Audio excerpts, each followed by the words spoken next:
I want to talk today about Jim Oberstar. We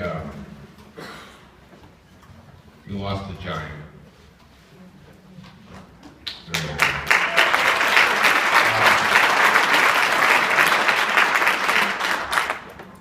I lost a friend. I talked to Gene about, I don't know, an hour and a half ago. And, you know, Jim was vibrant, energetic. Last night, when he went to bed, I said to Gene, well, you know, he missed the worst 5 years of his life, I guess. 10, you know, whatever it was going to be. She said, well, yeah, I think that maybe God meant this to happen because he didn't deserve anything other than this, than how he died. And everybody can have different theories on how they want to go. This is what I want to say about Jim. He served the 8th District for virtually his entire adult life. Before he was a congressman, he was on state and in the Transportation Committee. He knew more about transportation than anyone in the country, than anyone in the Congress, probably than anyone in the world. The first time I saw Jim as chairman, I went over to a hearing that he was holding on high-speed rail.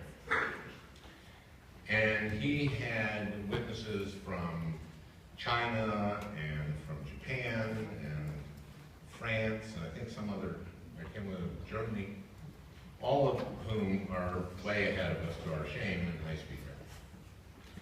And they all testified, and when I got to Jim's questions, I learned a couple things. One, I learned that he had driven every one of those systems. He had driven the trains in every one of those systems. He had driven them. Gene told me, yeah, she wasn't that happy about that. He also when he questioned the French representative there, he did it in fluent, elegant French. Jim was a public servant in the absolute best way that you can be a public servant. And it is because his defining feature, his defining characteristic as a human being was that he wanted knowledge. Now, I wrote a letter for, I'm not going to be able to be at the 8th District Convention, so after I learned about this, I wrote a letter. And I said that if Jim were writing this letter, that inevitably he would segue to the history of transportation in the United States, starting with the Erie Canal. And he'd point out that that was actually a state, it was the state of New York that funded the Erie Canal. He would point out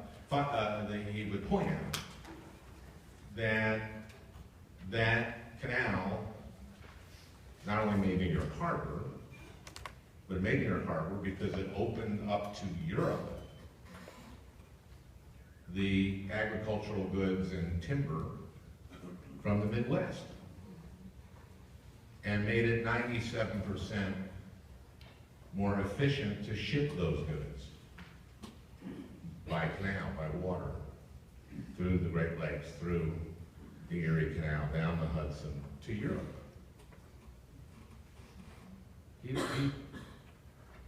And he would go all the way to broadband internet and take you all the way there. And then somehow get back to the Roman aqueducts and point out how those were built by slave labor, and he would talk about the importance of the labor movement and tell you the history of the labor movement, for which he was a fierce, fierce advocate.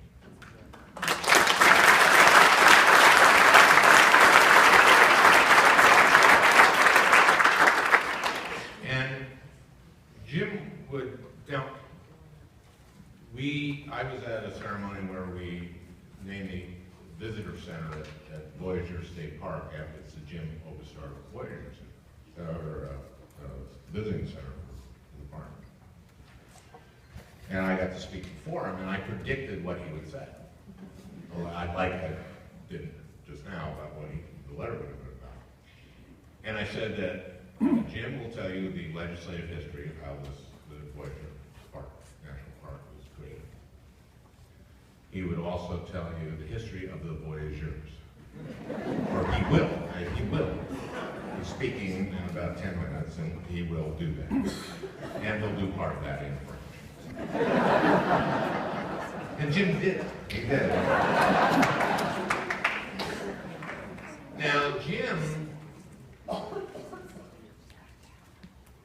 could go, sometimes for some people, the Jim would go into too much detail, too many problems. We don't want that, right? But that, I'll tell you why. It's because he assumed that everybody was as curious about the world as he was. And in almost every case, that was not true.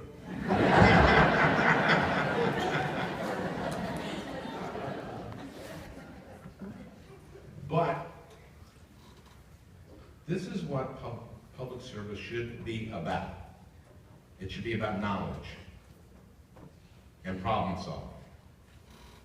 And problem solving about connected to understanding how things work. And you only know how things work if you have true knowledge. There are some people who seek information, and that's it. And there are some people in our line of work who seek enough information to get themselves reelected. And that's all they're really interested in. But there are some who are sponges and are seeking that knowledge so they understand how things work and how to get things done. And that's what Jim Oberstar did. The best. What we're here for, to nominate folks to represent us. I feel privileged to have known Jim, to have worked with Jim. We all should be grateful for Jim.